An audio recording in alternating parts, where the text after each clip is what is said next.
They live where water boils at 350 degrees Celsius.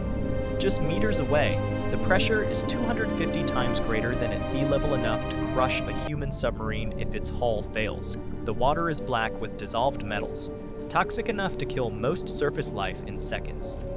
And yet, something thrives here. In total darkness, 2,500 meters below the Pacific, a creature the size of your hand holds its claws out into scalding chemical plumes, like it's warming itself by a fire. This is the Yeti crab. Today, we're exploring why this deep-sea crustacean farms bacteria on its own arms, turning poison into food in one of the most hostile environments on Earth. Hydrothermal vents erupt like underwater geysers, spewing superheated fluid rich in hydrogen sulfide, a chemical that shuts down human cellular respiration almost instantly. Imagine breathing air that attacks your blood at the molecular level. That's the environment this animal calls home. It doesn't hunt in the traditional sense. It doesn't graze. It cultivates. And almost nothing about how it survives should work. So how does an animal turn boiling poison into dinner? At 2,500 meters down, sunlight is not dim. It is gone. The only energy entering this ecosystem does not come from the sky. It comes from the Earth itself. Hydrothermal vents form where seawater seeps into cracks in the ocean floor, descends kilometers into the crust, and is heated by magma before erupting back out as superheated fluid. Some vent plumes exceed 350 degrees Celsius, hot enough to melt lead, yet the surrounding seawater hovers just above freezing, around 2 degrees Celsius. The temperature gradient can shift from near boiling to icy cold across the span of a few centimeters. The Yeti crab, Kiwa hirsuta, lives precisely along that razor-thin boundary. Instead of plants using sunlight to build sugars through photosynthesis, vent ecosystems run on chemosynthesis. Specialized bacteria oxidize hydrogen sulfide, the same gas that smells like rotten eggs and can kill humans in high concentrations, and use that chemical reaction to produce organic carbon. It is an energy system entirely independent of the sun. The Yeti crab has turned this chemistry into agriculture. Its claws and underside are covered in silky hair-like filaments called setae, under magnification. These hairs form dense forests, dramatically increasing surface area, like expanding a small garden into a field. These filaments host colonies of chemosynthetic bacteria. The crab positions itself where vent fluid mixes with seawater, giving the bacteria access to both hydrogen sulfide from the vent and oxygen from the surrounding ocean. Too close to the vent and temperatures spike high enough to denature proteins. Too far away and the chemical fuel disappears. Imagine trying to stand exactly where the air is, breathable between a burning building and a vacuum. The crab rhythmically waves its claws through the vent plume. This motion is not random. It aerates the bacterial colonies, ensuring a steady supply of chemicals needed for growth. The bacteria multiply, forming thick mats across the crab's limbs. Periodically, the crab scrapes and consumes them. It is not hunting prey. It is harvesting a crop. And here's where it gets strange. Hydrogen sulfide interferes with cytochrome C oxidase, the same enzyme humans rely on to extract energy from oxygen.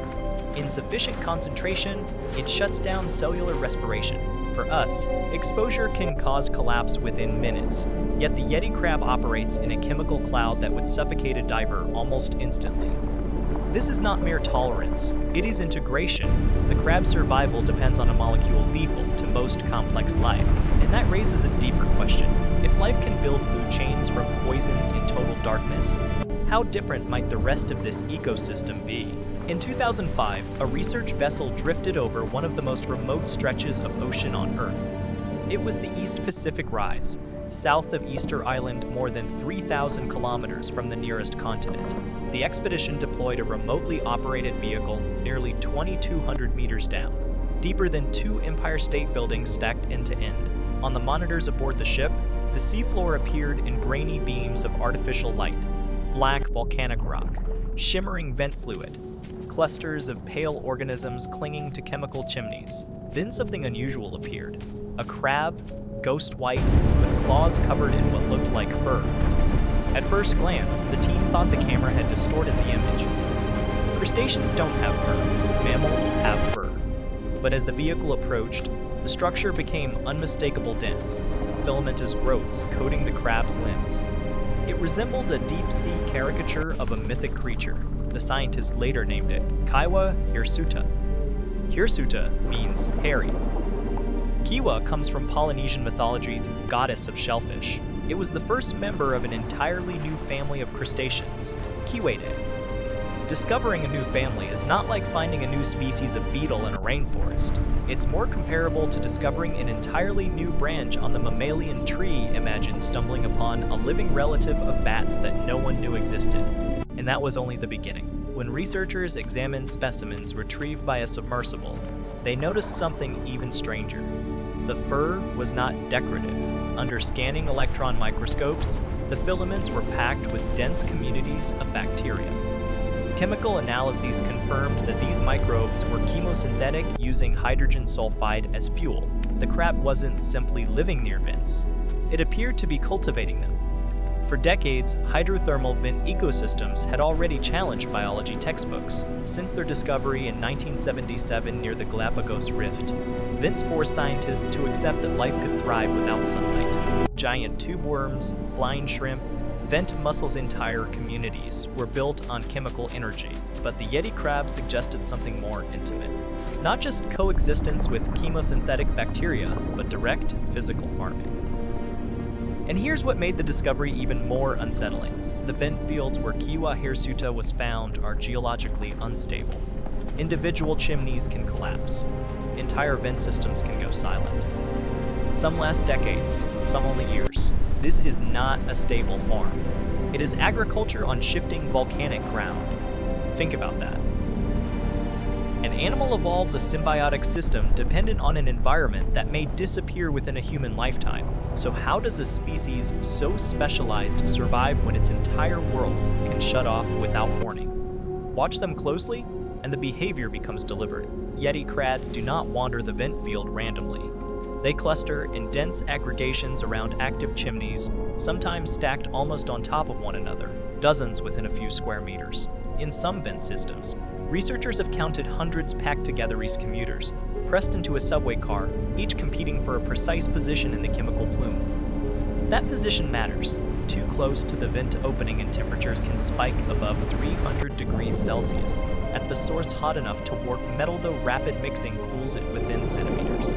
Too far away and hydrogen sulfide concentrations drop below the threshold the bacteria need to fuel chemosynthesis. The crabs must remain inside a narrow band where chemistry, temperature, and oxygen align. It is less habitat and more razor's edge. And then there's the motion. They raise their claws and wave them slowly through the vent effluent, back and forth, again and again. It looks almost ritualistic, but the movement increases flow across the bacterial filaments, delivering sulfide and oxygen to the microbes. Experiments and field observations suggest that bacterial growth accelerates in these chemically mixed zones. The crab isn't just passively hosting bacteria, it is optimizing their productivity. Now consider the chemistry involved. Hydrogen sulfide concentrations near vents can reach levels lethal to fish and crustaceans that lack specialized adaptations. In humans, exposure to just 100 parts per million can cause loss of smell within minutes. At 700 parts per million, collapse can occur almost instantly.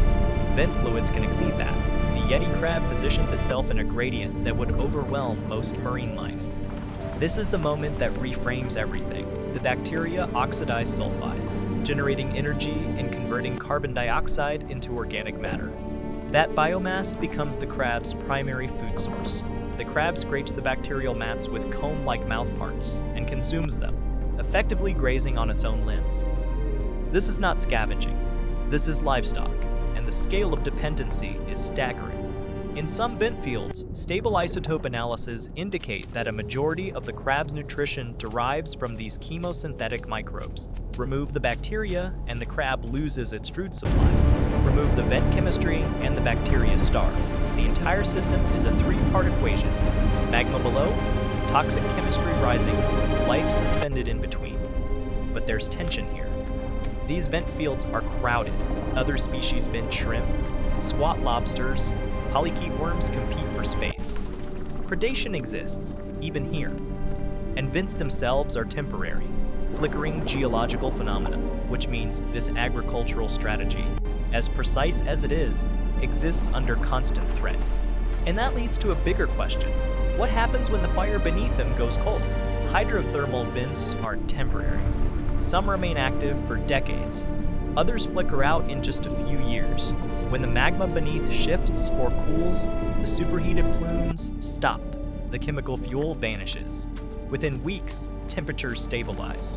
Within months, sulfide-dependent bacteria decline. The foundation of the ecosystem collapses. For a species like the Yeti crab, that should be catastrophic. And yet they persist. Larval Yeti crabs drift in the water column, carried by deep currents that move like slow underwater rivers. These currents can transport microscopic larvae tens or even hundreds of kilometers distances, comparable to driving across an entire state before they settle. Somewhere along the mid-ocean ridge, another vent will ignite. Another chemical oasis will appear in the darkness. Imagine being born into total blackness, suspended in cold water just above freezing, with no visual cues, no sunlight, no landscape, only chemical gradients and currents guiding you toward a habitat that may not even exist yet. This is evolution operating at geological tempo. And here's the deeper implication. Hydrothermal vents may resemble some of the earliest environments on Earth, more than 3.5 billion years ago, longer ago than the gap between Tyrannosaurus rex and us life, likely relied on chemical energy long before oxygen filled the atmosphere. Chemosynthesis may not be a biological curiosity. It may be ancestral.